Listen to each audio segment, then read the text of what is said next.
I arrived to visit my daughter, but as soon as I crossed the gate, I felt a knot in my stomach. All her things were thrown across the yard, and from inside I heard my son-in-law's furious shout, "She just has to sign and that's it. Why are you making me do this?" I heard glass break. My daughter let out a choked sob, and my grandson pleaded, "Don't hit my mom. I promise I'll be good." I didn't hesitate. I ran inside. I pulled him away from Sarah, and then I called his parents. "Get over here now. If you don't, the next call I make is to the police." 30 minutes later, the doorbell rang. But before we continue, please check if you are subscribed to Elderly Stories and write in the comments where you are watching from. We would love to know how far our stories travel. I drove my old car to my daughter Sarah's house on a suffocating afternoon. I hadn't been able to reach her for 2 days. Every call went straight to voicemail, and my texts seemed to vanish into thin air. Sarah had never made me worry like this. I gripped the steering wheel, trying to calm down,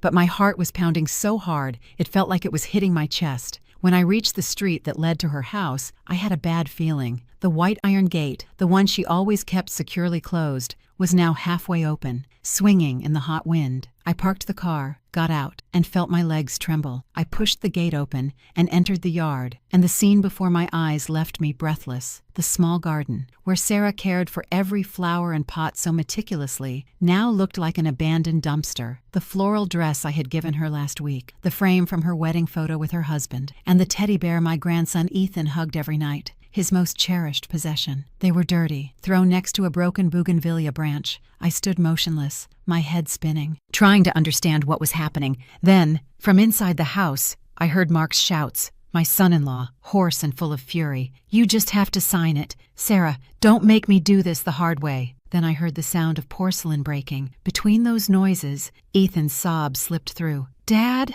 don't hurt Mom. I promise I'll be good. I won't ask for toys anymore." The boy's trembling voice pierced my soul. I heard Sarah's weak voice, almost begging, "Mark, don't scare Ethan." Her voice faded, choked by tears. I couldn't stand still for another second. I ran to the front door, banging on it hard and shouting, "Sarah, Sarah, open the door!" But the heavy wooden door didn't move. It was locked from the inside. Fear and rage mixed inside me like a raging fire. Without thinking, I ran to the back door that led to the kitchen. Luckily, it was only secured with a small wooden latch. I took a deep breath and slammed my shoulder against it with all my strength. There was a crack. The latch gave way and I almost fell to the floor as I entered. The living room looked like a battlefield. An overturned chair, pieces of porcelain everywhere, and in the middle of the chaos, I saw something that froze my blood. Mark was holding a fistful of Sarah's hair, pulling it violently, forcing her head back. My daughter's face was pale, soaked in tears, with a red mark on her cheek. Her eyes, which used to shine with joy when she saw me, now only showed fear and desperation.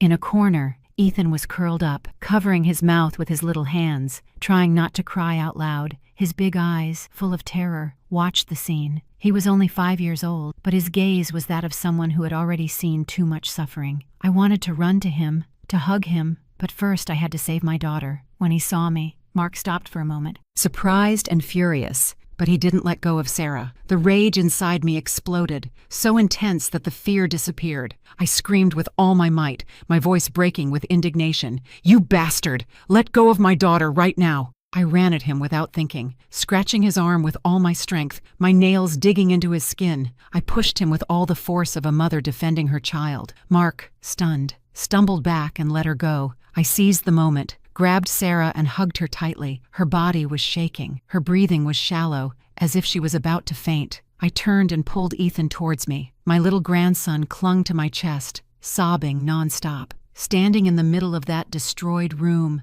with my daughter in one arm and my grandson in the other, I felt the world falling apart. Mark stood opposite us, breathing heavily, his eyes red like a cornered beast. He stared at us without saying a word, but in his gaze, there was hatred, a hatred so intense, it seemed to want to devour us. As I held Sarah's fragile, trembling body, I remembered the day I gave her away to Mark at their wedding. That day, the Chicago sky was clear, and sunlight filtered through the oak trees. Sarah was dressed in white, radiant like a sunflower. Mark, at her side, took her hand and looked at me with apparent sincerity. He promised me, in a firm voice, "Don't worry, Sides, ma'am. I will never let anyone hurt her. I will protect Sarah for the rest of my life." At that moment, I believed him. I thought my daughter had found a good man, someone who would take care of her just as I had always dreamed. I remember an autumn afternoon, 5 years ago, when Sarah brought Mark home for the first time. He wore a perfectly ironed white shirt and carried a basket of fresh fruit,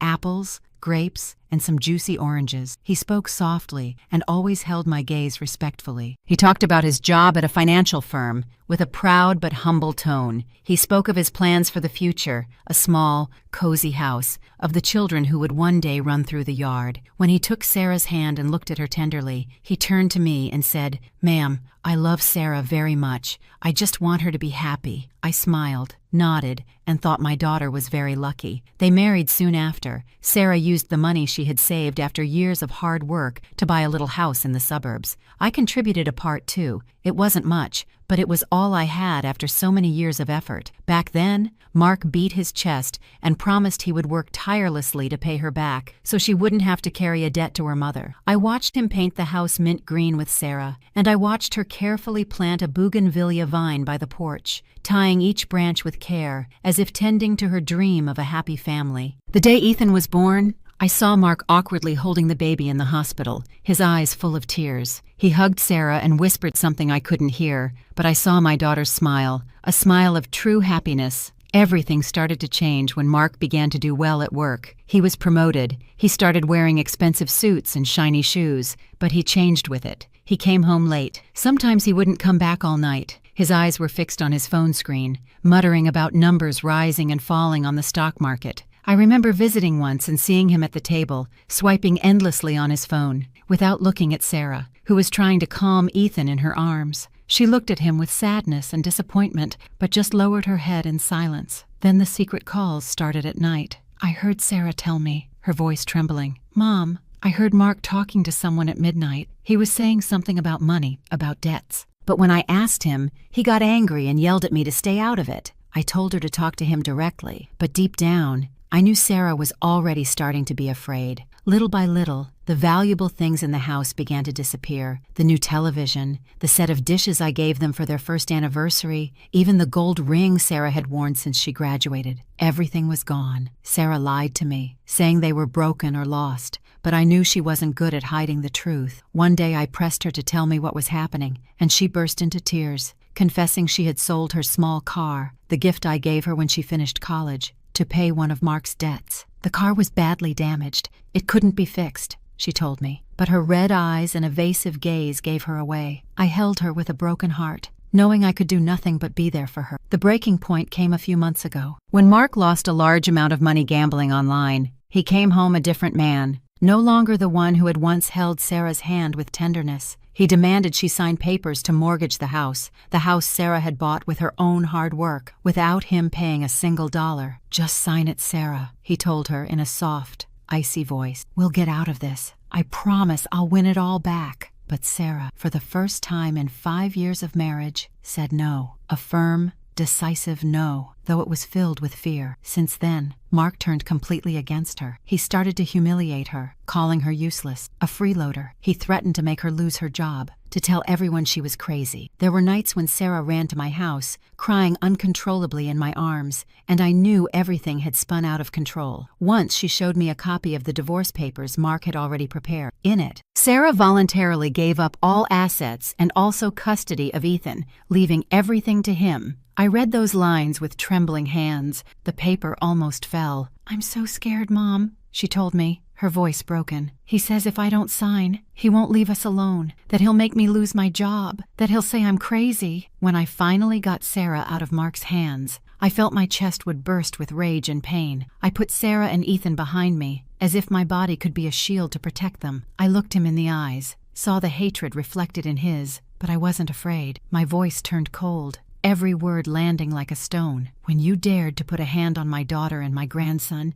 this stopped being your business." Without giving him a chance to respond, I took out my phone. Mark twisted his mouth into a sneer, as if he thought I was just threatening him, but my hand, though shaking slightly with rage, dialed the number very quickly. On the other end of the line was Mr. Richard, Mark's father. I didn't say hello. I didn't beat around the bush. I said it straight. "Mr. Richard, get to your son's house right now. I'm giving you 30 minutes. If not, the next call I make will be to the police." I hung up just as he was stammering to ask something, giving him no chance to argue. Mark froze. A flicker of confusion flashed in his eyes. He didn't expect me to be serious. He started pacing the living room, like a caged animal, sometimes punching the wall hard. The thuds echoed and made me jump, but I wasn't focused on him anymore. I just wanted to get Sarah and Ethan out of that place. I took mother and son to Ethan's room and locked the door. The small room still had the soft smell of the child's blanket, but the atmosphere was now suffocating. Sarah sat on the bed, silent, her empty eyes staring into space.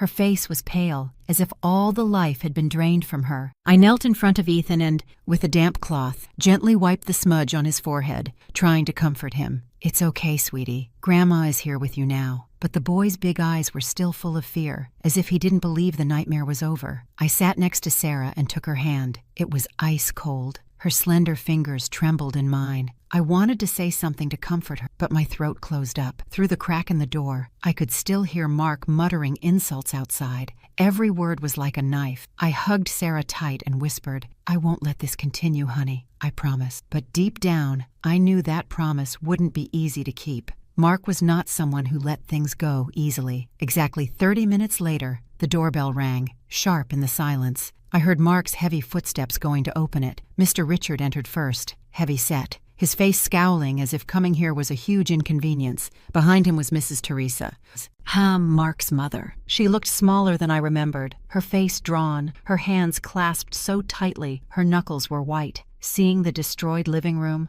overturned chairs, scattered porcelain, the heavy air, Mr. Richard just frowned, and Mrs. Teresa let out a small gasp, covering her mouth. I opened the bedroom door and came out to face them. Sarah followed behind, her hand still gripping Ethan's. The boy clung to his mother's side, his terrified eyes looking at his grandparents. I didn't want to beat around the bush. I pointed to the yard, where Sarah's and Ethan's things were still piled up in the sun, the flowered dress, the wedding frame, the teddy bear. Then I pointed to the red mark on Sarah's cheek, the clear print of a hand, a silent accusation. Finally, I looked at Ethan, the child trembling, his little hands clutching his mother. My voice was clear, every word heavy as a stone. "Look, this is the happiness your son promised he would give my daughter." Mrs. Teresa looked down, her shoulders shaking, not daring to look me in the eye. I saw her reddened eyes, but she said nothing. Mr. Richard was different. He crossed his arms and said in a dismissive voice, as if talking about the weather, "Men get a little heated. Fights between spouses happen. You're exaggerating. Let them work it out themselves." Then he turned to Sarah with a reproachful tone.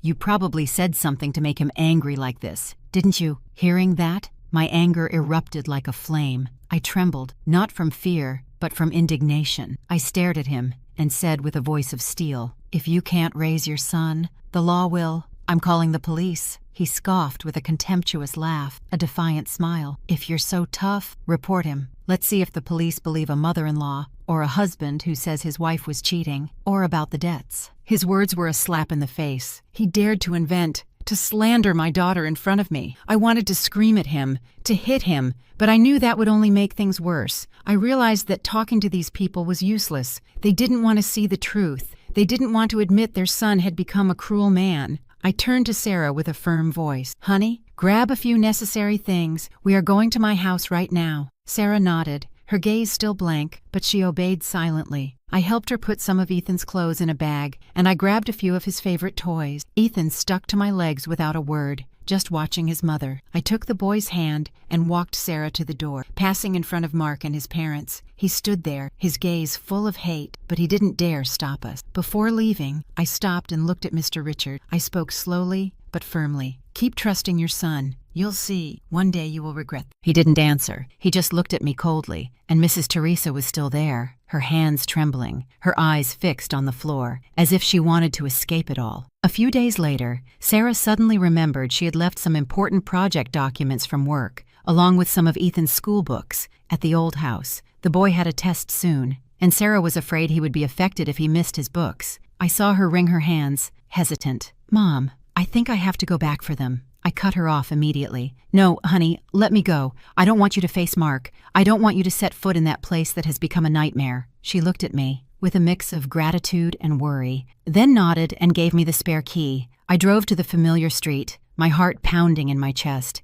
I parked the car in a secluded spot. I watched from a distance and waited until I saw Mark's car leave. He usually left around that time, probably to meet his gambling friends or his loan sharks. When I was sure he was gone, I got out of the car. I gripped the key tightly and took a deep breath to calm myself. The white gate was still ajar, as if it still remembered the horror of the other day. I went in, avoiding looking at the withered bougainvillea, its broken branches still on the ground. Inside, the house was cold and messy. A smell of dampness mixed with stale tobacco turned my stomach. I went straight to Ethan's room, quickly gathered his school books and put them in a tote bag. I also took some of his favorite toys, hoping they would brighten his day a bit. As I was leaving, I passed Mark's home office, the room he always kept locked, as if hiding a secret. But that day, the door was just slightly open, a crack that seemed to invite me in. I was going to walk past, but something on the desk made me stop. Sarah's black briefcase, the one she used for her work papers, was open. I hesitated, feeling a voice inside me tell me I should check. I entered slowly, trying not to make a sound, as if afraid of waking something invisible. My eyes scanned Mark's desk, covered in messy papers, scattered pens, and then I saw them. 2 new folders, placed perfectly amidst the chaos. I picked up the first one, and my heart started to beat faster. It was a mutual divorce petition. I flipped it open to the last page, and when I saw the signature, Sarah Miller, written clearly, I felt my chest tighten. But something wasn't right. The handwriting was stiff, without Sarah's characteristic smoothness. I had seen her sign her name hundreds of times, from thank you cards to work contracts. This signature was not my daughter's. With trembling hands, I picked up the second folder. Mortgage agreement on land use and adjacent properties. As the debtor, Sarah was listed. As the creditor, a financial company I had never heard of. The signature was identical to the one on the previous document, cold and fake. I turned a few more pages, and then my blood ran cold. There was a draft sheet filled with repeated signatures of Sarah Miller, clumsy, unsure, like someone practicing to imitate her. Mark. He had forged my daughter's signature,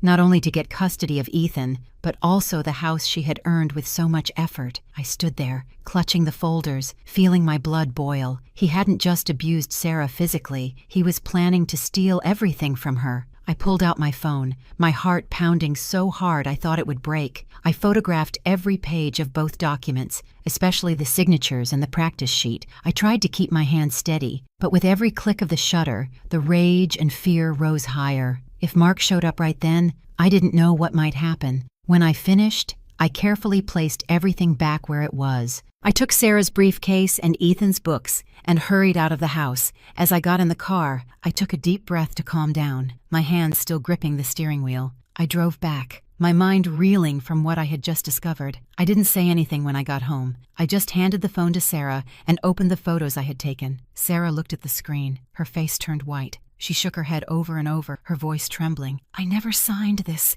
Mom, how could he?" She didn't finish the sentence. She lowered her head, covering her face with her hands, her body shaking. I sat beside her, held her, feeling her helplessness and her pain. To help her calm down, I gave her a blank sheet of paper and a pen. "Honey, sign here," I asked her, my voice soft but firm. Sarah obeyed. Her signature, fluid and elegant, was completely different from the forgeries. 2 signatures, one real and one fake. 2 opposite worlds. One with my daughter's honesty, the other with Mark's cruelty. That afternoon, I didn't hesitate. I called an old friend who had worked in the legal field and asked her for the contact of a good lawyer specializing in family law. She recommended Mrs. Catherine Reeves, a lawyer known for her sharpness and dedication. We set up an appointment for the next morning. When we arrived at her office, I showed her the photos and told her the whole story. Mrs. Reeves examined each image. She compared the real and fake signatures. Then she looked up at us and said in a firm voice, "This is document forgery with the intent to appropriate assets.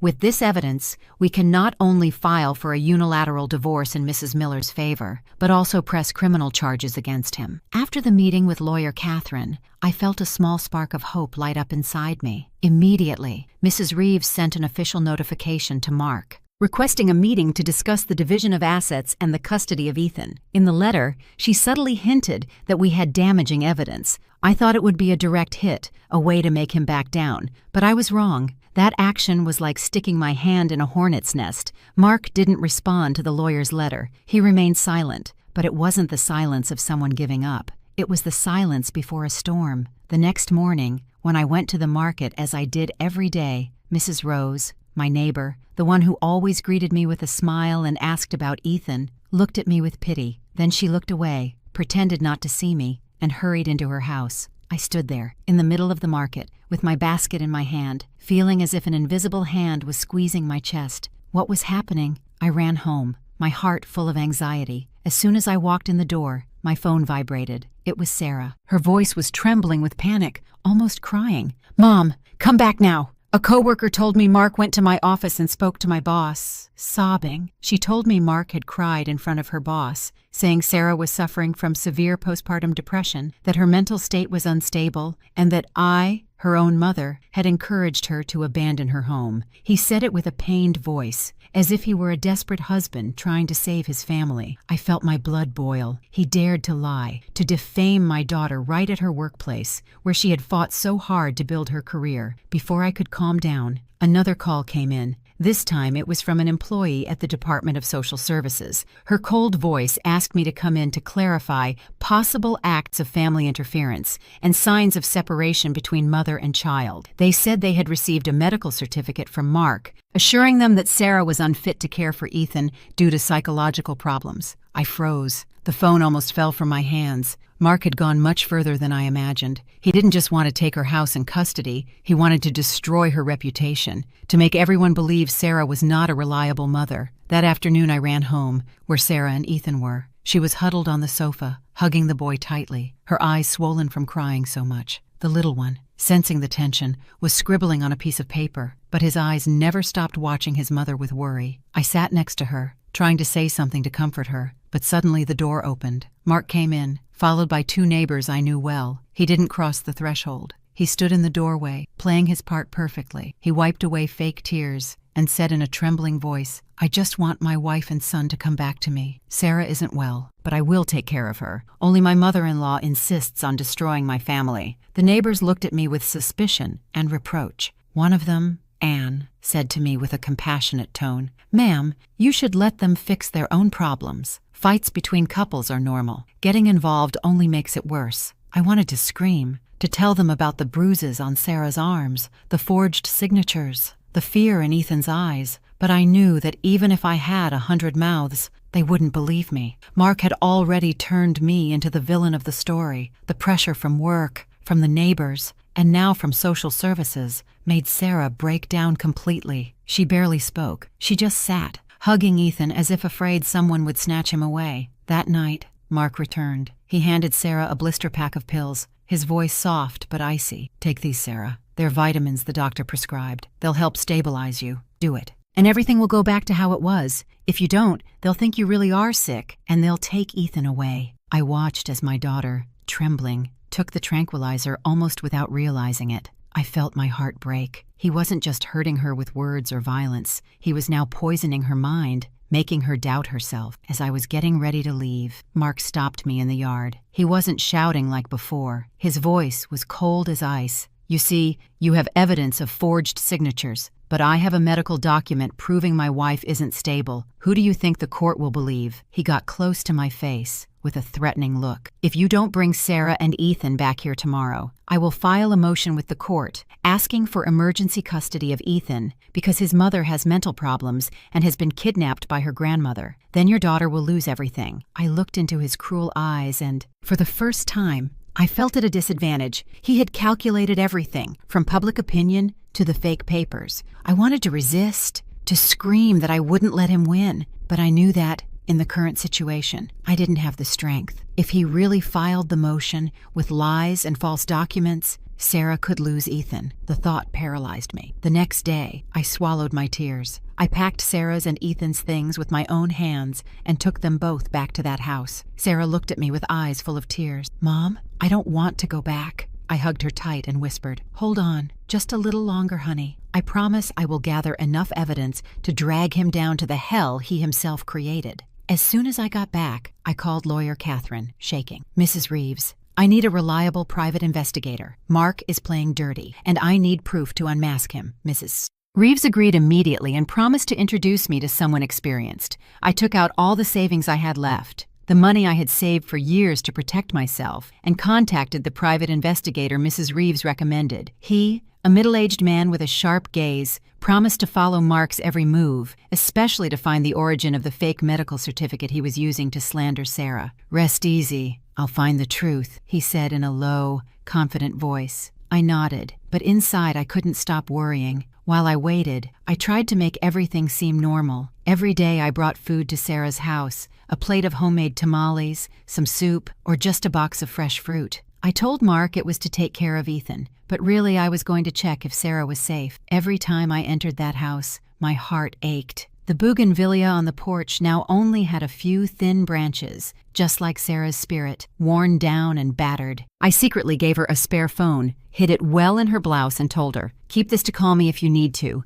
Don't let him see it." Sarah nodded, her eyes grateful but still full of fear. A week later, the detective called me. "Mrs. Linda, I have what you need," he said confidently. I met him in a small cafe on the outskirts, where no one paid us any attention. He handed me a small black USB drive and said, "This video was recorded from a distance. The quality isn't perfect, but it's enough to see what's happening." I clutched the USB like it was a silver bullet. When I got home, I plugged it into the computer, my heart racing. The video appeared, a bit blurry but clear enough. Mark was in the parking lot behind a private clinic, handing a thick envelope to a man in a worn-out white coat. The man nodded and handed Mark a batch of papers with a red seal. The detective also told me, "That man used to be a doctor, but his license was revoked 2 years ago for selling false documents." A chill ran down my spine. This was the proof I needed, the proof to unmask Mark's lie. The next morning, I took the USB and the photos of the forged signature to the police station. The officer who took my report listened to me carefully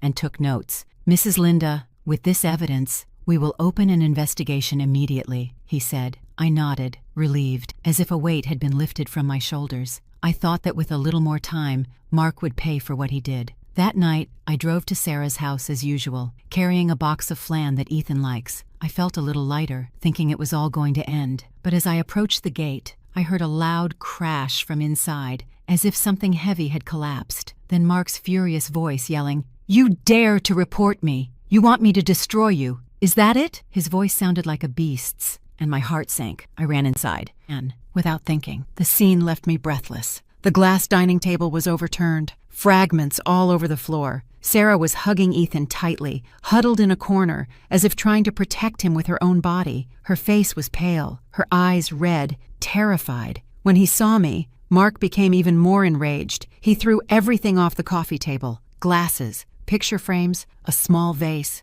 all shattered at his feet. "You too!" he yelled, pointing at me. "You think you can destroy my family." Ethan, seized by fear, broke free from his mother's arms, ran to his father, and clung to his legs, crying hysterically. "Dad, please, don't hurt Mom." The boy's voice trembled, begging for the impossible. But Mark, blinded by fury, didn't even look down. He kicked his leg hard to shake the boy off, as if he were just an obstacle. The push made Ethan lose his balance and fall backward. His head hit the sharp wooden edge of the coffee table, and the dull thud of the impact stole my breath. A second of icy silence filled the room. Then I saw a gash on Ethan's temple, and red blood began to ooze slowly, dripping onto the floor. I screamed, a scream that tore through my throat, as if all the pain inside me burst out at once. I ran towards him, without thinking, without fear, and with all my strength, I slapped Mark across the face. The sound echoed like an explosion, making him stagger.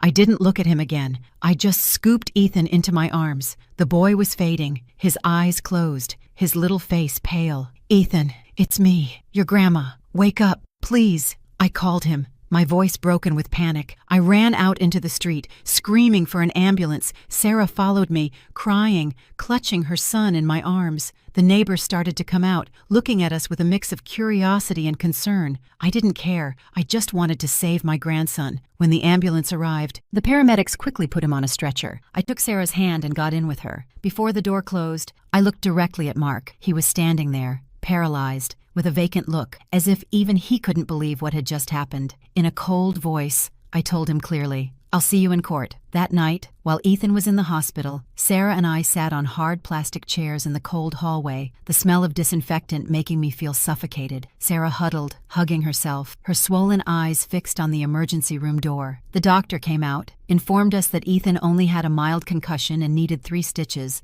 but luckily, he was not in danger. The boy had to stay for observation for a few days. I breathed a sigh of relief, but looking at Sarah, I knew she didn't feel at ease. Her eyes were still full of fear, as if expecting another storm to come, at the hospital. I called lawyer Catherine and the police to give my initial statement about the incident that injured Ethan. I took Sarah's hand and whispered, "I will not let him get away with this, honey. Never." The following days, I lived in a state between sleep and wakefulness, preparing for the trial. Every night I reviewed the photos of the fake signatures, the detective's video, and Catherine's notes. I thought that with this evidence, Mark would have no way to deny his guilt, but deep down, I was afraid. He was a cunning man, and I knew he wouldn't give up easily. The day of the trial arrived. The atmosphere in the courtroom was heavy and solemn. I sat next to Sarah, holding her cold hand. She wore a light blue blouse, trying to appear calm, but I could feel the tremor in her fingers. On the other side, Mark appeared in an impeccable suit, clean-shaven, looking more like a troubled businessman than a man who had destroyed his family. He sat next to his lawyer, muttering occasionally, with a cold but confident look. Behind him, Richard and Teresa, his parents, remained silent. Richard looked at us with contempt, as if I were responsible for ruining his family. Teresa kept her head down, avoiding my gaze, her hands tightly clasped. Lawyer Catherine began with relentless confidence. She presented the photographs of the forged signatures on the divorce papers and the home mortgage, pointing out every suspicious detail in the handwriting. "This constitutes an intentional act of fraud for the purpose of appropriating my client's assets," she said in a firm voice that echoed in the room. I looked at Mark and saw him give a slight smile, showing no concern. His lawyer stood up, speaking calmly but slyly. "My client, Mr. Mark, acted solely in the best interest of his family. Mrs. Miller, in an unstable emotional state, gave him verbal consent to sign these documents on her behalf. He was only trying to assume family responsibility." I squeezed Sarah's hand, feeling my blood boil. Verbal consent, emotionally unstable. How dare he turn my daughter into a weak woman? Incapable of deciding for her own life, I wanted to scream. But Catherine signaled me to stay calm. She continued her presentation and showed the detective's video, where Mark was seen handing an envelope of money to a supposed unlicensed doctor in exchange for a fake medical certificate. "This is clear proof of premeditated fraud," she stated firmly. Mark's team didn't flinch. His lawyer admitted his client had been naive, but argued he did it out of sincere concern for his wife's health. They painted him as a confused husband, tricked by a fake doctor. I looked at Sarah. She was biting her lip, fighting back tears. I knew what she was thinking. All her pain, her nights of crying, the threats, now twisted into a completely different story. When Catherine mentioned the incident that left Ethan injured, I thought it would be the decisive blow. She described in detail how Mark caused Ethan to fall, making the boy hit his head against the table. But Mark's lawyer objected immediately, calling it an unfortunate accident in the midst of a family dispute. They said Ethan must have accidentally gotten between his parents while they were arguing and fell on his own. "There are no objective witnesses other than Mrs. Linda and Miss Sarah," his lawyer said sarcastically. "Their statements are clearly subjective." I couldn't take it anymore. In a last-ditch effort, I pulled up Sarah's sleeve, revealing the bruises that were already starting to turn yellow and green on my daughter's thin arm. I stood up, my voice trembling but growing louder. "Your Honor, this is not an accident. This is what he did to my daughter." The whole room fell silent. All eyes turned to Sarah, but the judge slammed his gavel. His cold voice cut through. "The bruises do not have a medical report from the time of the incidents. The court cannot admit them as valid proof of acts of violence." I sank back into my seat, feeling the floor open up beneath me. I looked at Mark and saw a smirk on his lips. He thought he was going to get away with it, that he would just have to pay a small fine for forging documents, and that the acts of violence would be erased. Custody of Ethan in the house could still be disputed. Sarah squeezed my hand tightly, tears rolling down her cheeks. I wanted to hug her, to tell her everything would be okay, but I couldn't. The judge's words resonated, rhythmic, like blows burying our hopes. With the current evidence, the court finds there is insufficient basis to conclude the existence of intentional violence. In that moment, I felt that justice had turned its back on us. I had forgotten that to convict someone like Mark, you need cold, irrefutable proof, not just the invisible wounds of the soul. Just as the judge cleared his throat, about to issue the final ruling, the screech of a chair scraping the floor sounded, sharp and sudden, breaking the oppressive silence. All eyes turned. Mrs. Teresa, Mark's mother, was slowly getting to her feet. Her face was soaked in tears. Her hands gripped her purse with such force that her knuckles turned white. I looked at her, surprised, my heart pounding. Mrs. Teresa, who had always been silent, who had always bowed her head to her husband and son, was now standing there, her shoulders trembling, but her gaze resolute. Mr. Richard, sitting next to her, yanked hard on his wife's sleeve and hissed through his teeth. "What are you doing, Teresa? Sit down now." His voice was full of anger, trying to subdue her. But Mrs. Teresa, with a small but decisive gesture, pulled her arm away from her husband's hand. That gesture astonished me. I had never seen her rebel.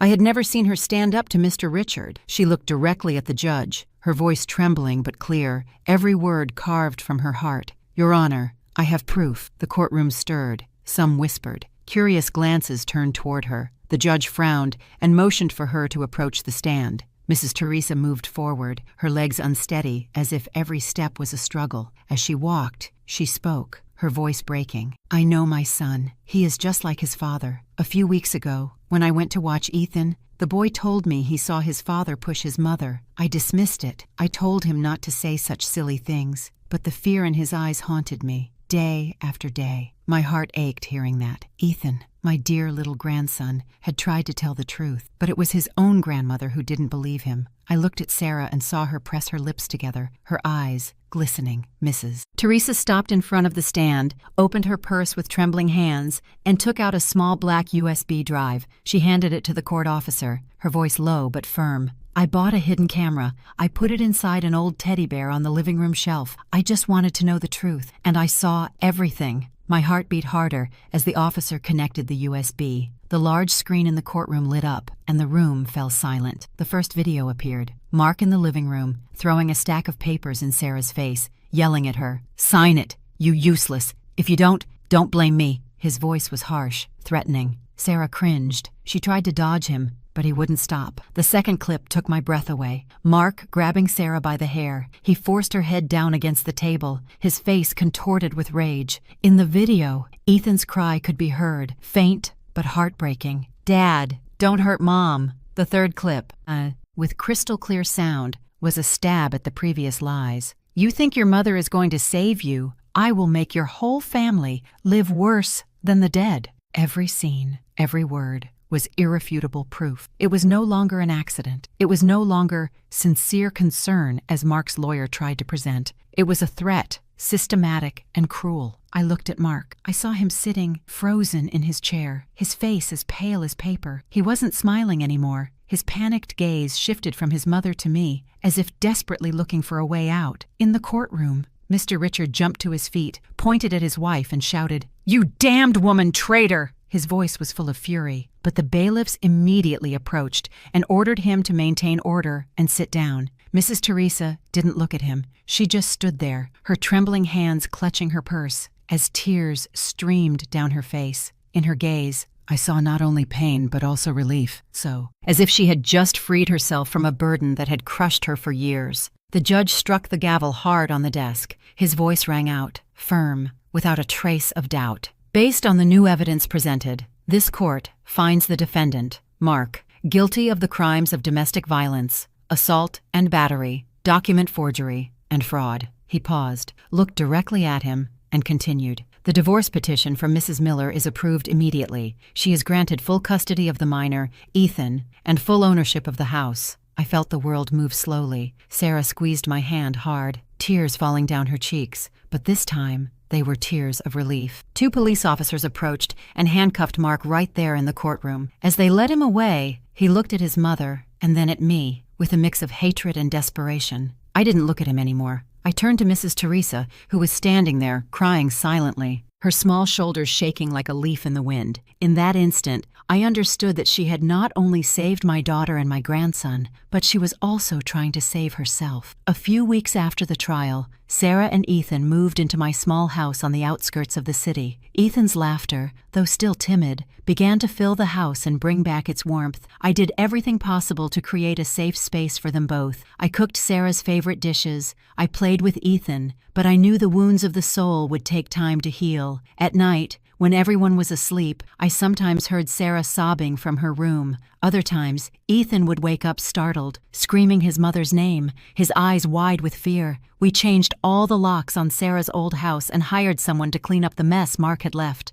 The bougainvillea on the porch began to bloom again, but Sarah wasn't ready to go back yet. "Mom, I just can't yet," she told me. In a near whisper, "Every corner reminds me of him." I nodded without pushing. I knew that even though the house now belonged to her on paper, it was still loaded with the ghosts of those darkest days. I just wished that one day she could feel safe in her own home again. One weekend afternoon, while I was on the porch helping Ethan color a picture of superheroes, the doorbell rang. I stood up, wiped my hands on my apron, thinking maybe it was Mrs. Rose, the neighbor who sometimes brought fruit. But when I opened the door, I froze. It was Mrs. Teresa, Mark's mother. She looked like she had aged 10 years. Her eyes were red and swollen, her face more drawn than ever. In her hands, she held a box of pastries and a new toy robot, the kind Ethan had always wanted. She looked at me, her voice trembling, almost afraid of being rejected. I just wanted to see how Ethan is. If this is a bad time, I can go." I looked at the woman in front of me, the same one who had the courage to show up in court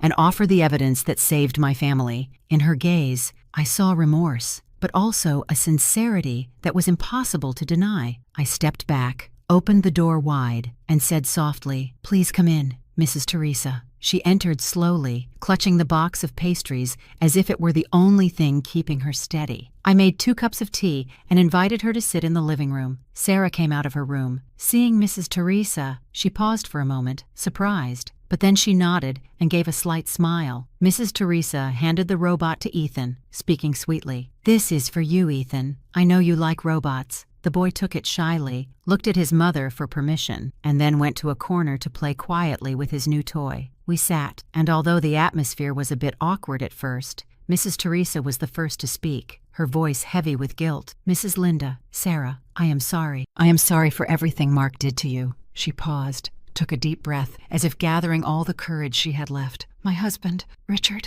he hurt me for 30 years. I froze, the teacup trembling in my hand. Mrs. Teresa told me, her voice shaking, that every time Mr. Richard lost money gambling or drank too much, he took his anger out on her. The beatings always happened behind a closed door, where no one could see. Mark, since he was little, witnessed how his father used his fists to solve everything. He learned from his father," she said, tears running down her cheek. "I saw Mark changing, how he started to become like Richard, but I didn't have the courage to face him. I was afraid that by admitting it, I would also have to accept that I failed as a mother." She took my hand. They were ice cold, but full of strength. At first, I was silent out of shame. Then, I was silent for my children, for what they call family honor. I convinced myself that if I just endured, everything would get better. But when I saw Sarah, when I saw the bruises on her arms, identical to the ones I used to have, I understood I was wrong. My silence wasn't protecting anyone. It was only feeding another monster. She turned to Sarah, her eyes full of remorse. "It was you who gave me courage, Sarah, seeing you fight, even though you were scared, even though you were in pain. I understood I couldn't keep living in that hell. If I kept silent, Ethan would grow up and become another Mark, or even worse, another Richard." She paused. Her voice broke. "After the trial, I packed my things and left home. I'm filing for divorce from Richard. I don't want to live another day in fear." I looked at her, feeling my heart melt. The woman in front of me was no longer the mother of a man who had caused harm, but a mother, a wife who had suffered too much and was now trying to right her wrongs. I took her hands and squeezed them gently, my voice breaking. "You didn't just save my daughter, Mrs. Teresa. You also saved your grandson and yourself." Sarah moved closer slowly and sat next to Mrs. Teresa. She didn't say anything. She just put her hand on her shoulder and then hugged her. The 3 of us, 3 women, 3 generations, 3 stories of pain. We stayed there, holding each other, sharing the same silent understanding. Tears rolled down my cheeks. But this time, they weren't tears of pain. They were tears of liberation, of hope. 6 months have passed since Mark was taken away in handcuffs.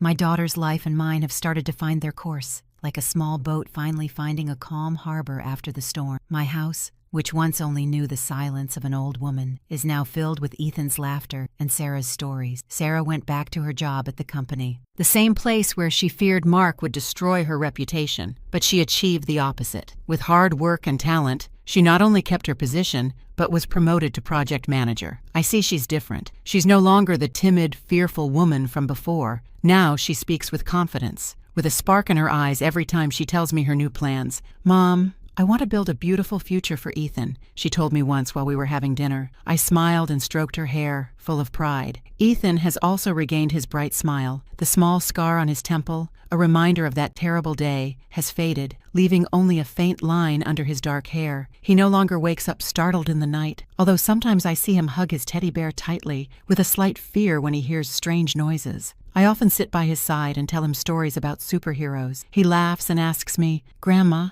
are you a superhero because you saved me and Mom?" In those moments, I just hug him and whisper, "I'm not a superhero, sweetie, but I will always be here with you." Sarah decided not to sell the old house, even though I suggested a fresh start might be better. "That house is ours, Mom," she told me firmly. "Why should we have to leave because of what he did?" I understood her decision, and together we began to renovate it. We painted the walls a warm yellow, replacing the old, faded mint green. We cleaned the broken glass, threw away the wedding photos, and hung up drawings made by Ethan. Little by little, the house began to breathe life again, as if it too were healing, along with Sarah and her son. Sometimes I hear news about Mark from former neighbors. He was released early for good behavior, but his life became a hell. Without a job, without a home, he went back to live with Richard in the old family house. Father and son sank into alcohol and gambling, drowning in debt. I was told that creditors visit them often, throwing red paint on the walls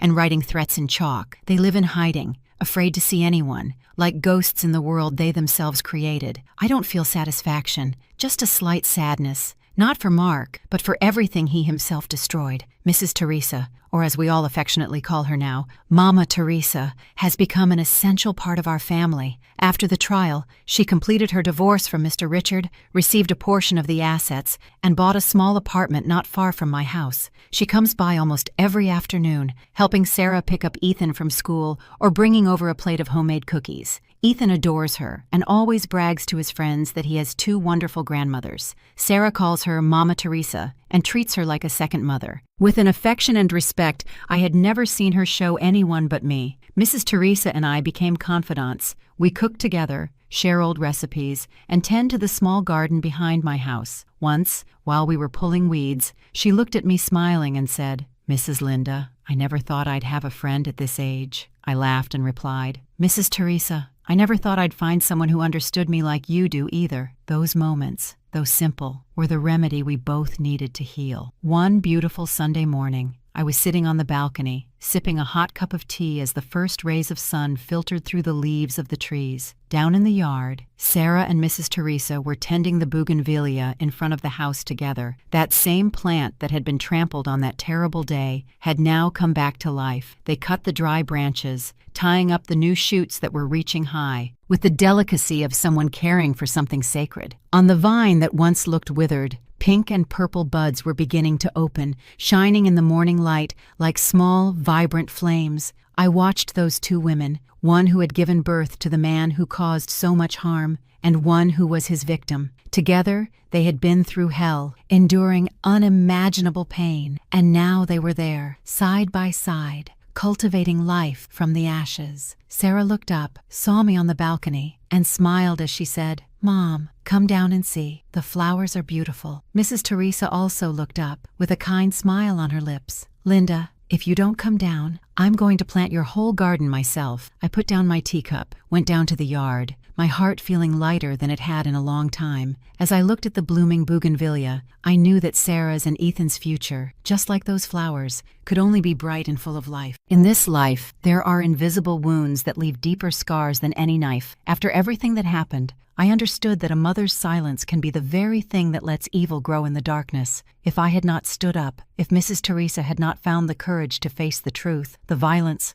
the lies, and the fear, they would have continued to repeat, from husband to son, and from son to grandson. I want everyone, especially women, to remember this. Courage is not the absence of fear. It is acting even while you are trembling. Justice may be slow, but it never stays silent forever. And sometimes, true liberation isn't in punishing the guilty, but in daring to forgive yourself for enduring so much for so long. The story you have just heard has had names and places changed to protect the identities of those involved. We don't tell it to judge, but in the hope that someone will listen and reflect. How many mothers are suffering in silence inside their own homes, I truly wonder. If you were in my place, what would you do? Would you choose silence to keep the peace, or confront everything to reclaim your voice? I want to know your opinion, because every story can be a candle that lights the path for someone else. God always blesses, and I am sure that bravery will lead us to better days. Right now, on the end screen, I will leave 2 of the channel's most beloved stories. I am sure they will surprise you. Thank you for staying with me until this moment.